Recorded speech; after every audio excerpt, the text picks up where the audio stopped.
Okay. అసలు Lavanya guarantee ఎందుకు మీకంత కోపం?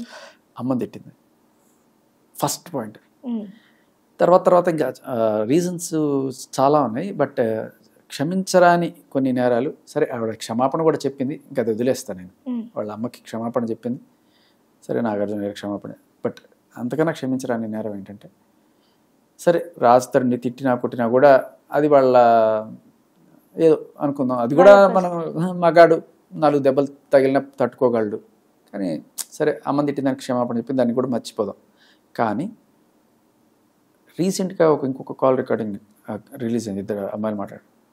సో దాంట్లో ఆవిడ ఒక 5-6 మంది అమ్మాయిలని ఇలా ఈ డ్రగ్స్ వీటిలో ఇన్వాల్వ్ చేసి బలవంతంగా వాళ్ళకి అలవాటు చేసి వాళ్ళని నానా రకాలుగా బ్లాక్మెయిల్ చేసి హింసించడం అనే దాని గురించి వాళ్ళు మాట్లాడుకుంటారు.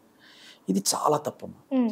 నువ్వు డ్రగ్స్ వేసుకొని నీ సావు నువ్వు చేస్తావు, బట్ అలాగే నువ్వు డ్రగ్స్ అమ్మడం కూడా చాలా తప్పు, నలుగురికి అమ్మడం. బట్ నలుగురికి అమ్మడం అంటే వాళ్ళు ఆల్రెడీ అలవాటు ఉన్న వాడికి నువ్వు అమ్ముతున్నావు, తప్పైనా సరే. బట్ ఇది లిటరలీ అలవాటు లేని వాళ్ళకి నువ్వు అలవాటు చేసి ఒక మార్కెట్ని క్రియేట్ చేసుకోవడం అనేది, ఆర్ఎల్స్ వాళ్ళ మీద ఒక పైశాచిక ఆనందం పొందాలనుకునేది చాలా చాలా చాలా తప్పు, చాలా పెద్ద శిక్షార్హమైన తప్పు. దీన్ని మన ఎస్ఓటి పోలీసులు ఎవరైతే ఈ నార్కోటిక్స్ డిపార్ట్మెంట్ వాళ్ళు ఉన్నారో చాలా సీరియస్గా తీసుకొని దీని మీద థరో ఇన్వెస్టిగేషన్ చేసి, ఇలా ఇంకెంతమంది అమ్మాయిలు అన్యాయం అయిపోయారు, సుముటోగా తీసుకోకపోతే రేపు ఇంకో అమ్మాయి ఇలాగే అన్యాయం అయిపోతుంది. షాకింగ్ విషయం అమ్మా అది మాత్రం. ఆ కాల్ విని అట్లీస్ట్ సుముటోగా తీసుకొని వీళ్ళు తీసుకోవాలండి. రేవంత్ రెడ్డి గారు చెప్తున్నా చాలా స్ట్రిక్ట్గా ఉంటాం మనం డ్రగ్స్ మీద. సో అలా డ్రగ్స్లో 45 రోజులు జైలుకి వెళ్ళి వచ్చిన అమ్మాయి ఇవాళ ఫ్రీగా బయట తిరుగుతూ మీడియా మీద చక్కగా ఏదో గొప్ప రాజకీయ నాయకులాగా కూర్చొని అందరికీ ఇంటర్వ్యూలు ఇస్తూ 45 రోజులు డ్రగ్స్ కేసులో ఉండొచ్చిన అమ్మాయి నిర్దోషిగా నేనేం రిలీజ్ చేయాల. నిర్దోషిగా కాదు, నువ్వు బెయిల్ మీద వచ్చావు. బెయిల్ మీద వచ్చి పెద్ద ఏదో విజయం సాధించినట్టు కూర్చొని ధర్నాలంట ఇవ్వంట. మీడియా సెన్సిబిలిటీస్ పోయినాయా అనిపిస్తుంది. అండ్ అక్కడితో ఆగలేదు కదా ఆవిడ, ఈ డ్రగ్స్లో నన్ను ఇరికిచ్చారు అని చెప్పి కేసుని తప్పుదో పట్టించడానికి, రేపు ఫ్యూచర్లో కోర్టులో కేసు వీకన్ చేయడానికి ఇలా ఇవన్నీ కూడా వాడుకుంటారు. బెయిల్ ఏ కారణం మీద ఇస్తారు? నువ్వు సాక్షుల్ని కేసుని తప్పుదో పట్టించకుండా చూసుకోవాలని ఇస్తారు. ఇలాంటివి జరిగినప్పుడు సుముటోగా తీసుకొని మళ్ళీ లోపల వేసేయాలి, లేకపోతే కేసుని అంతా కూడా తప్పుదో పట్టించే అవకాశం ఉంటుంది. ఇదొకటే కాదు, అండ్ దానికి ఇవన్నీ యాడ్ అవ్వాలి ఆ కేసుకి. ఆల్రెడీ దాంట్లో పీడీ యాక్ట్ కూడా పెట్టారు వీటి మీద. బట్ దాంట్లో ఈ అమ్మాయిలు ఎవరైతే ఉన్నారో వీళ్ళని బలవంతంగా దీంట్లోకి అలవాటు చేసి తింటుందనే అవి కూడా తీసుకుంటే దట్ విల్ బీ లైక్ ఇంకా టఫర్ case. And she'll immediately should be enquired. I mean మొత్తం ఆవిడ మీద ఎంక్వైరీ చేయాలి ఖచ్చితంగా. ఓకే, మీరు చెప్పేది ఏంటి అంటే రాజ్ తరుణ్ గారి ఇష్యూ మీదే కాకుండా ఇప్పుడు ఈ ఆడియో రికార్డ్ని కూడా వాళ్ళు పరిగణలోకి తీసుకోవాలి అని మీరు అంటున్నారు, అంతే కదా? వాళ్ళే కాదు, మీ అందరి డ్యూటీ కూడా అది. లైక్ ఈ డ్రగ్స్ మహమ్మారి నుంచి చిన్న పిల్లలమ్మ 20 ఏళ్ళు 21 ఏళ్ళు ఉన్న ఆడపిల్లల్ని అలా వాళ్ళకి బలవంతంగా డ్రగ్స్ అలవాటు చేస్తే ఎంత అసహ్యం, ఎంత నీచం అది. అంటే రాజ్ తరుణ్ గారు డ్రగ్స్ తీసుకోలేదంటారా? తీసుకుంటే ఇప్పటికీ తను కూడా ఆవిడతో పాటు కలిసి 45 డేస్ ఉండేవాళ్ళేమో.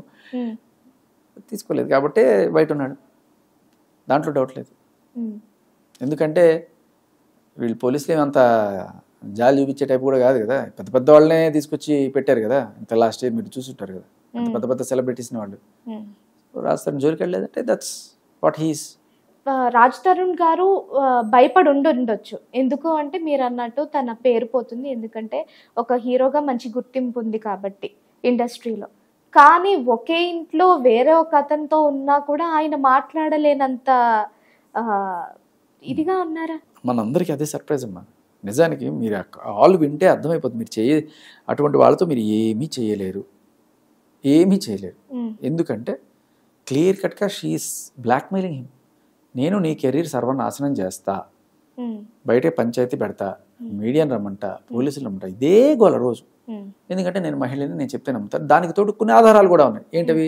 గత 3 ఏళ్ళుగా వీళ్ళు కలిసి ఉన్నారు కాబట్టి ఆ ఫోటోలు అవన్నీ చూపించేసి వీడు నన్ను వాడుకొని వీడు మోసం చేశాడు, ఎప్పుడైనా కేసు పెట్టచ్చు. అదే చేసింది ఇప్పుడు. అంటే మనం ఇవన్నీ తీసుకురాకపోతే అదే నమ్మేవాళ్ళు. Now it is established, she clearly moved on. సరే వాళ్ళు ఎంత బుకాయించినా ఫైనల్గా కాల్లో అయితే క్లియర్ కట్గా తెలుస్తుంది కదా వాట్ ఆర్ దే డూయింగ్ అని. సో అది పరిస్థితి. ఓకే. అంటే ఇప్పటి వరకు మీరు చూసుకున్నట్లయితే చాలా ఆధారాలు చూపిచ్చారు. ఆవిడకి అగైనెస్ట్‌గా మీరు చాలా వరకు పోరాటం చేశారు, చూపిస్తున్నారు ఆధారాలు. బయటకొస్తూనే ఉన్నాయి ఇంకా గూడా.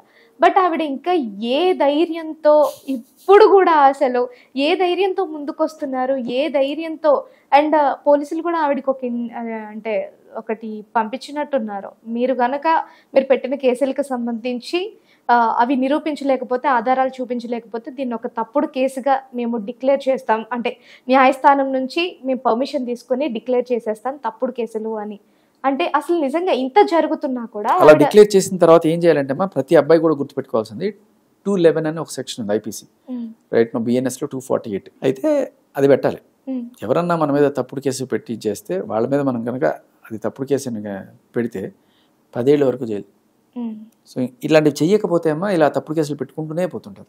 కేసులు పెట్టడం, డబ్బులు గుంజడం, కేసులు పెట్టడం, బెదిరించడం, కేసులు పెడతానని బెదిరిస్తుంది, పెట్టి డబ్బులు గుంజడాలి. ఇవన్నీ కూడా జరుగుతూనే ఉన్నాయి మన సొసైటీలో. నిన్నగాక మొన్న కర్ణాటకలో ఒక ఆవిడ 8 మంది మీద ఇప్పటిదాకా 498A కేసు పెట్టిందట. అంటే గృహహింస, వేధింపులు ఇవన్నీ కూడా 8 మంది భర్తలు. కేసు పెట్టడం, డబ్బులు గుంజడం, కేసు పెట్టడం, డబ్బులు గుంజడం.